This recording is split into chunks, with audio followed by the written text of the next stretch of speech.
High Five is best known for their song, I Like the Way, Kissing Game. In the height of New Edition, they came on the scene just at the right time.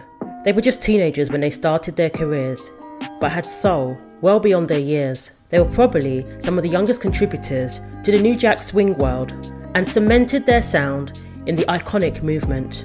From the small town of Waco, Texas, High Five went on to dominate the R&B and pop charts. Waco, Texas is a small town where everybody knows everyone. 4 of the members of the group grew up together. There aren't a ton of R&B sensations to come from Waco, but High Five would go on to become key players in black music. At the tender age of 10, one of the founding members, Tony Thompson, was making a name for himself around town for his youthful voice and Michael Jackson-esque appeal. He entered into local talent contests and performed on a regular basis. He was an active member of his youth choir, and churches all around began to know him for his voice. At the talent shows, his main competition was a local musician named William Wharton. William put him in touch with music manager Vinnie Bell, who just happened to be looking for new talent, similar to a young Michael Jackson. At just 12, Tony had a high tenor range and was able to do riffs and runs like a seasoned gospel vocalist. The manager was impressed and no doubt wanted to work with Tony. Tony Thompson had star quality and everyone expected him to be a huge success. After being signed to a management company, it was decided that a New Edition style group would be formed around Tony and he would be the lead singer. They began looking for new members and Tony was asked if he had any friends who could sing. He introduced Vinnie to some of his friends. They were Russell Neal, a dancer and popular high school athlete, Roderick Pooh Clark, Marcus Saunders, and Toriano Easley, who lived in Oklahoma City and sang over the phone for Vinnie. Vinnie was impressed by Toriano's mature voice. They decided to call themselves the Playmates. I guess they were capitalizing on their youthful image. However, this name was not appropriate for kids as it was associated with Hugh Hefner and his Playboy empire. Hugh owned the trademark to the name Playmates, so they had to come up with something else. They came up with High Five. As well as there being 5 members, they were also known for high-fiving each other a lot. That was their thing. For their logo, they used the Roman numeral V, but they soon realised that HIV was probably not the best acronym for them, so they changed it to the number 5. Instead of Hugh Hefner, they now share a name with an Australian kids act. High Five's big break was to work with legendary producer and pioneer of New Jack Swing, Teddy Riley. Teddy mentored the boys, especially Tony. Just Can't Handle It was their first single. It reached top 10 in the R&B charts. Hearing their song on the radio for the first time was surreal. There was no streaming back then, and artists would find out that their song was on the radio the same time as everybody else. It was an exciting beginning. Sadly, it was also the start of a series of tragic events. Here are the tragic details about High Five and the setbacks that stopped them reaching their full potential despite having such a promising start. When their first single was dominating the R&B charts and getting played on the radio for the first time, one member of High Five was in jail. The first major setback for the group, at the time of their first top 10 hit, was one of the members going to prison for killing someone. High Five and their manager Vinnie walked into a meeting at RCA. One of the record execs informed them that one of the group's lead singers had killed someone the day before. They thought it was a sick joke, but soon realised it was no joke. While visiting a friend in Oklahoma City on September the 1st, 1990, Toriano got into a confrontation with an acquaintance. He just happened to bring a gun along with him that day. Toriano claimed he went to give his gun to his friend for safekeeping so he could continue to fight. But as he turned to give the gun to his friend, the victim punched him on the back of the head and the gun went off. The victim was shot in the stomach as a result. At just 17, Toriano was charged with first-degree murder. He pled guilty to first-degree manslaughter and was sentenced to 10 years in prison. He ended up serving 6 years and lost his place in the group, of course. His career was over, but tragically, so was the life of the boy who was shot and killed. I shouldn't have been packing the gun or it wouldn't even happen, you know what I mean? He wouldn't even try to take it. It was just, I had a gun and, you know, so it was my fault for me having a gun. The group advertised for a new member on the radio to replace Toriano. It was a hard feat. Even after auditioning hundreds of kids, they still were unable to find somebody. Most of the kids who auditioned had high-pitched, childlike voices, but the appeal of High Five was that they were kids with a mature sound and wide vocal ranges. By chance, they happened to come across Tristan Irby at a high school event in the Bronx, New York. Tristan was a gospel singer, just the sound they were looking for. He had a deep baritone voice.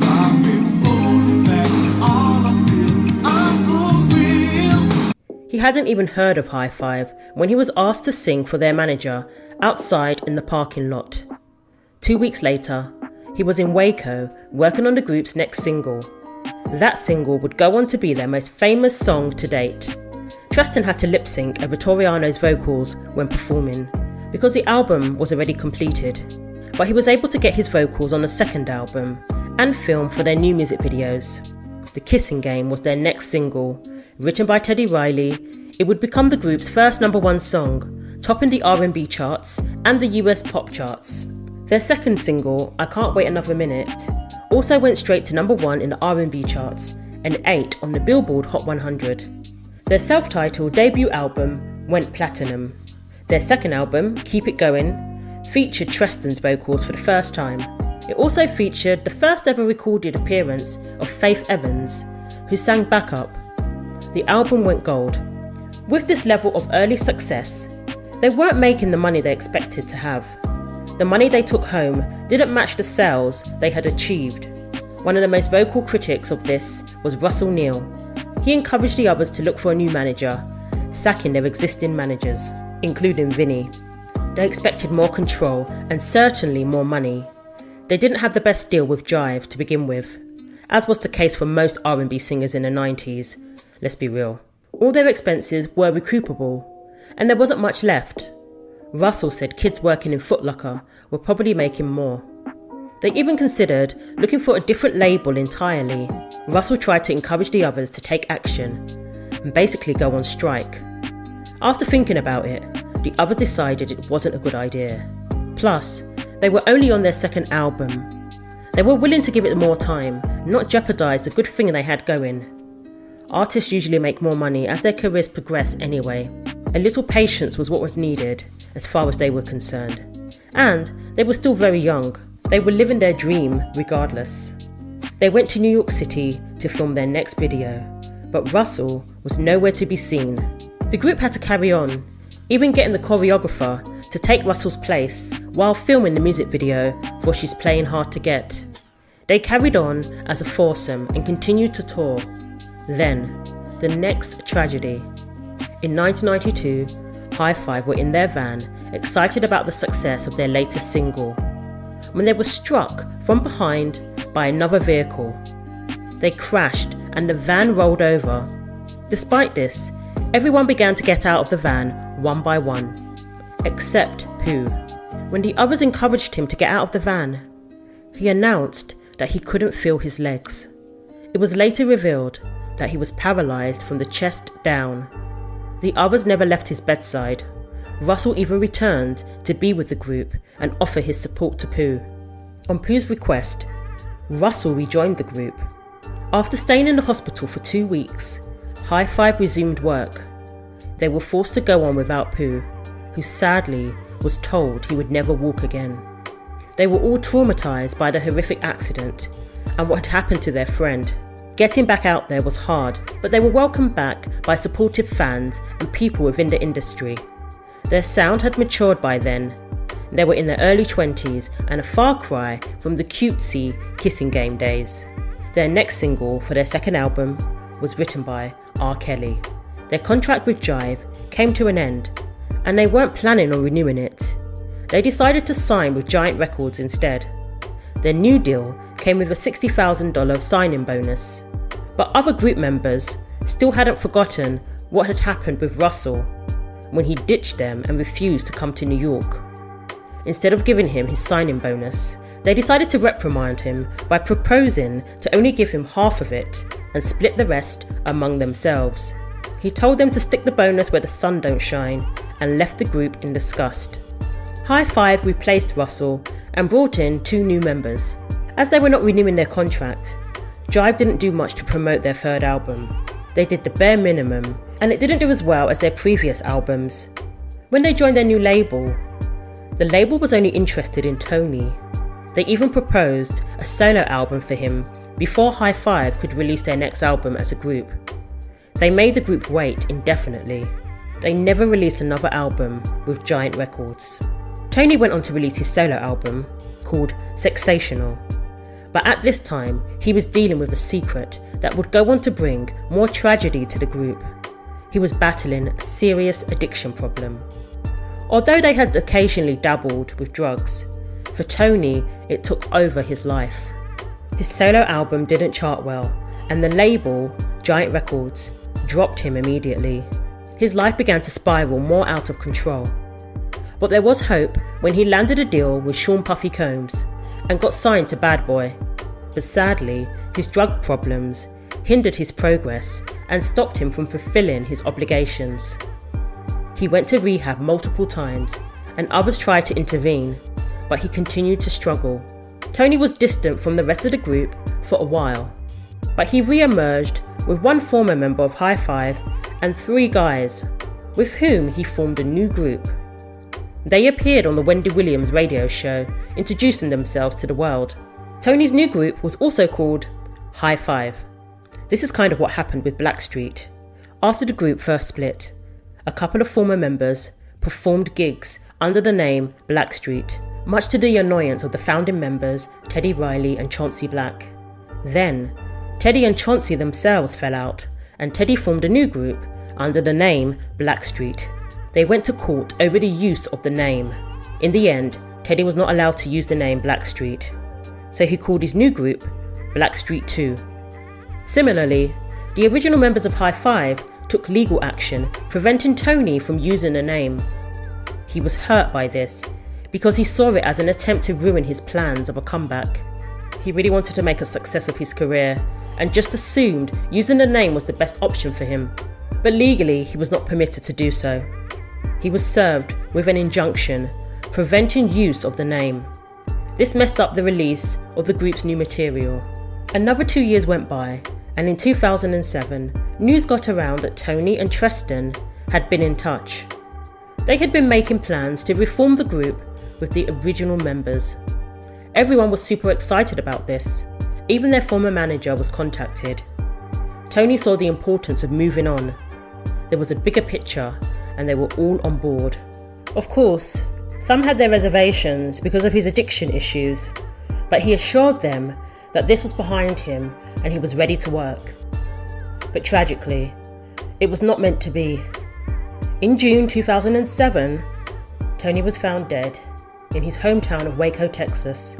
He died of an apparent overdose from inhaling Freon from an air conditioning unit in his apartment building.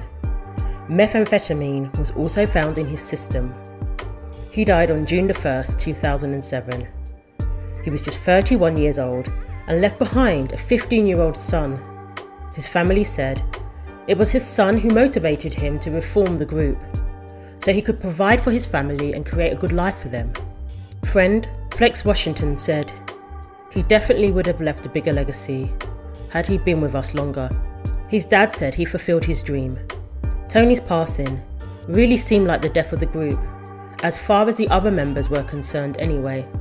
They were done, but the fans demanded they continue. Tristan was also faced with death just a couple of years later in Haven, Connecticut, on a night of August 20th, 2009. Tristan was on a night out doing club appearances to promote his solo project. He and a friend left the club and made their way back. They decided at the last minute to stop at a club called Everybody's. Outside the club, he was shot 5 times. The police said he was just an innocent bystander. That weekend in New Haven, there had been 4 different shootings, where 6 people were injured at various nightclubs. Miraculously, Tristan survived the shooting. In 2012, High Five once again gave it another go. Tristan, Marcus and Shannon found 2 new members and reformed the group. They continued to tour till this day. Tony remains with them in their hearts. As for Russell, here's where the story takes the most sinister turn, in the most unimaginable way.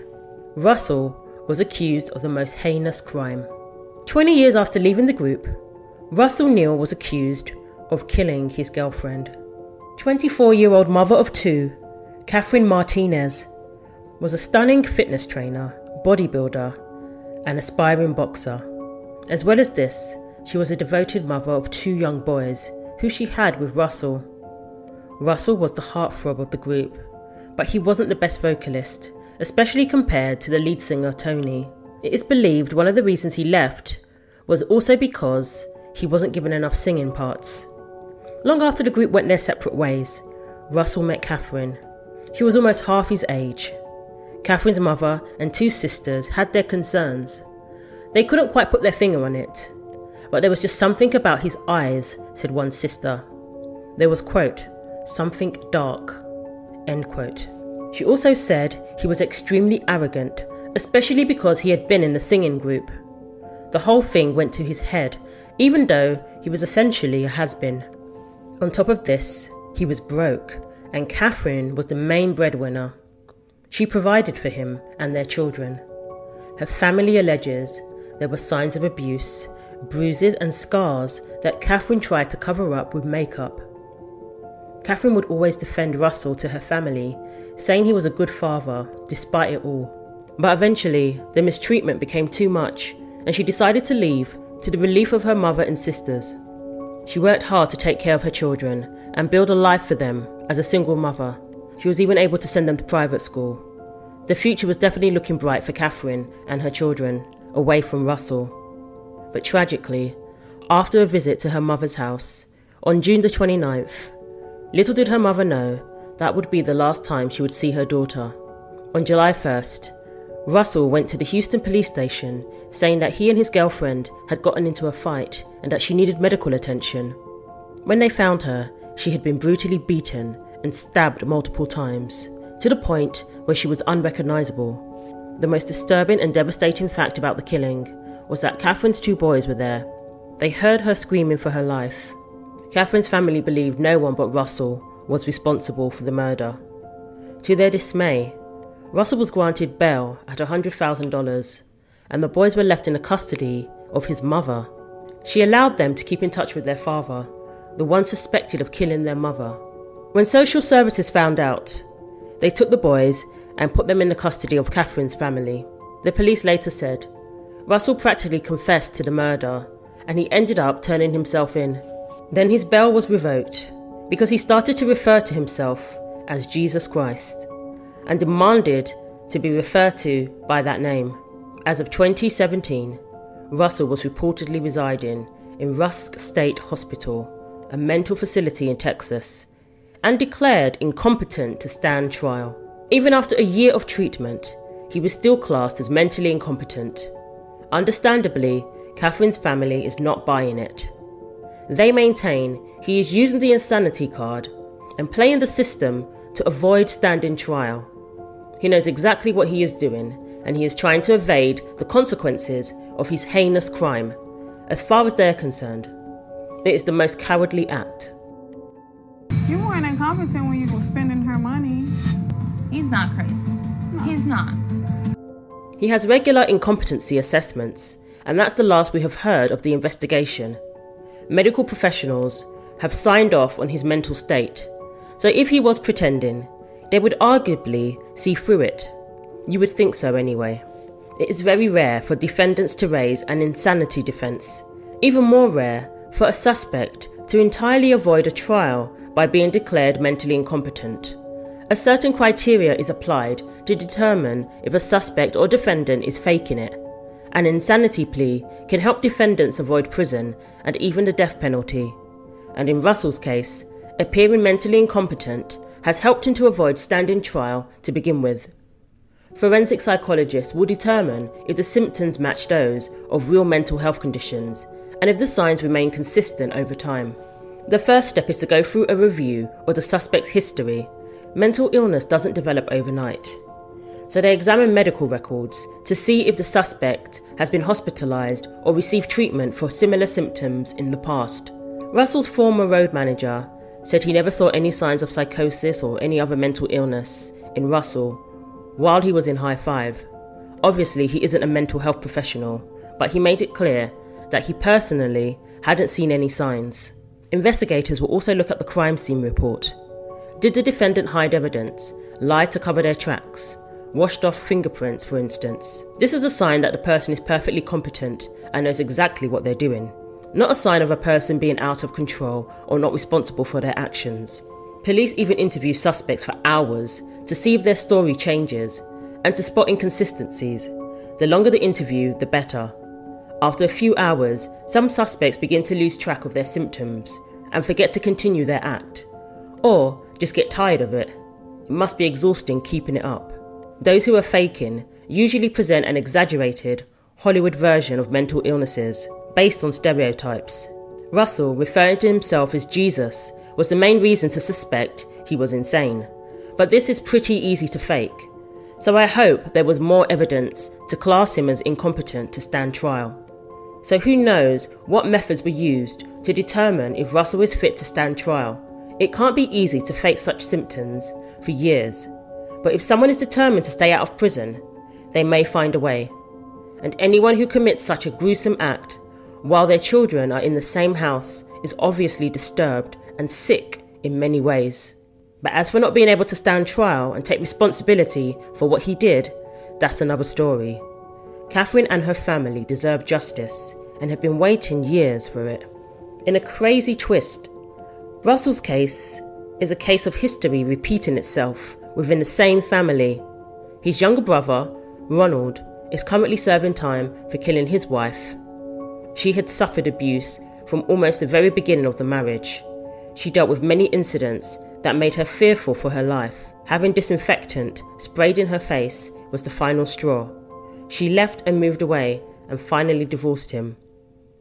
But he ended up shooting her 5 times after barricading himself in her home and holding her and her son hostage. Her son was the one who made the call to 911. He was just 10 years old at the time. The 911 call was devastating to hear, and he pleaded for help to come. Ronald decided that as she had left, he wasn't going to allow her to continue her life without him. A SWAT team arrived at the house and surrounded it. They didn't go in straight away, as it is protocol to assess the situation before going in. When dealing with an armed suspect, Ronald deliberately stalled them to make sure that his ex-wife bled out. The police eventually entered the building, but it was too late. When he was arrested and detained, this monster asked to speak to his mama. Why do you need to talk to your mom? Just make sure I'm doing the right thing. And he too tried to act like he was insane, but it didn't work. He tried to do everything. He tried to plead insanity. He tried to plead crime of passion, but I told the DA, no. I'm not going out like that. He ended up pleading guilty because he felt he had no choice, really. Thankfully, he received 80 years, which isn't even enough. This happened 6 years before Russell's case. High Five are known just as much for their tragedies as well as their music. Hopefully, the remaining members are at peace as they continue to tour and work together again. No doubt, they will want to make a lasting legacy for their music and continue to do what they love, as well as connect with their fans. Many still enjoy their music till this day. The most shocking tragedy connected to the group are the actions of former group member Russell Neal, who took the life of an innocent mother. Were you shocked by the tragedies surrounding High Five? Were you a fan, or had you not known much about them? Thanks for watching. Share your thoughts below. Like and subscribe if you enjoyed the video, and don't forget to click the bell for more.